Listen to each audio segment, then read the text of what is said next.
జర్నలిస్టుపై దాడి కేసులో మోహన్ బాబుకు సుప్రీంకోర్టులో ఊరట లభించింది. పూర్తి వివరాలు మా ప్రతినిధి అరుణ్ అడిగి తెలుసుకుందాం. అరుణ్, చెప్పండి, మోహన్ బాబు ముందస్తు బెయిల్ పిటిషన్పై సుప్రీంకోర్టు ఏం చెప్పింది? మోహన్ బాబు జర్నలిస్ట్ పై దాడి వ్యవహారంలో ఈ రోజు జస్టిస్ సుధాంశు దులియా, జస్టిస్ అమానుల్లా నేతృత్వంలో ధర్మాసనం విచారణ చేపట్టింది.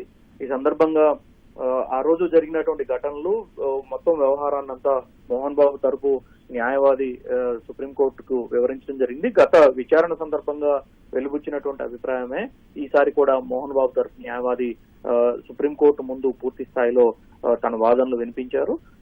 తాను పూర్తిగా ఎవరైతే అది అనుకోకుండా జరిగిన ఘటనని, తనకి తన కొడుకుకి మధ్య ఒక విద్యా సంస్థకు సంబంధించిన వ్యవహారము, దాంతో పాటుగా రెండు రాష్ట్రాల్లో ఉన్నటువంటి విద్యా సంస్థలు తన కుటుంబపరమైనటువంటి అంశాలకు సంబంధించిన వివాదం తప్ప ఇది బయట ప్రపంచానికి సంబంధం లేదు అని చెప్పి మోహన్ బాబు తరపు న్యాయవాది వివరించడం జరిగింది. దాంతో పాటుగానే ఈ మొత్తం వ్యవహారంలో బయట ప్రపంచానికి ఎవరికి సంబంధం లేదు, తన మధ్య ఉన్నటువంటి వ్యవహారంలో అనుకోకుండా జరిగినటువంటి ఘటన, అప్పటికి అది ఆ ఘటనలో గాయపడినటువంటి జర్నలిస్ట్ దగ్గరికి తానే స్వయంగా వెళ్లి క్షమాపణ చెప్పానని పరామర్శించి అవసరమైనటువంటి ఆర్థిక సహకారాన్ని, అన్ని రకాల సహకారాన్ని అందిస్తాను, సహాయాన్ని అందిస్తాను అని చెప్పి లిఖిత పూర్వకంగా కూడా తాను ఇచ్చినట్లుగా మోహన్ బాబు తరపు న్యాయవాది సుప్రీంకోర్టుకు వివరించారు.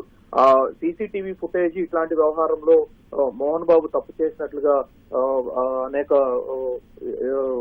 ఆధారాలు కనిపిస్తున్నాయని చెప్పగా, తాను అంటే మోహన్ బాబు పద్మశ్రీ అవార్డు గ్రహీత అని, దాంతో పాటుగా ఒక ఉన్నతమైనటువంటి విద్యా సంస్థను నడిపించడంతో పాటు తను ఒక సెలబ్రిటీగా ఉన్నటువంటి పరిస్థితి ఉందని, అట్లాంటి పనులు తనకు చేత కావని, కేవలం తన కొడుకుకి తనకు మధ్య ఉన్నటువంటి కుటుంబపరమైన వివాదం తప్ప బయట ప్రపంచానికి కానీ ఎవరికి ఎలాంటి సంబంధం లేనటువంటి వ్యవహారం కాబట్టి అనుకోకుండా జరిగినటువంటి ఘటన దృష్ట్యా తానే మోహన్ బాబు స్వయంగా ఆసుపత్రికి వెళ్లి అతన్ని పరామర్శించిన తర్వాత అన్ని రకాల సహకారాన్ని అందించడానికి తాను సిద్ధంగా ఉన్నట్లుగా కూడా ఇప్పటికే ప్రకటించారని, క్షమాపణ కూడా లిఖిత పూర్వకంగానే అందజేశారు కాబట్టి అవకాశం కల్పించాలని చెప్పి కోరారు.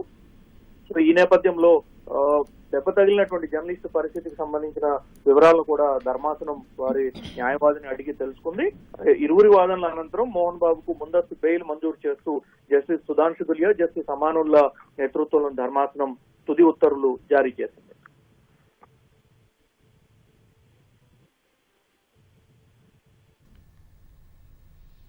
ధన్యవాదాలు అరుణ్.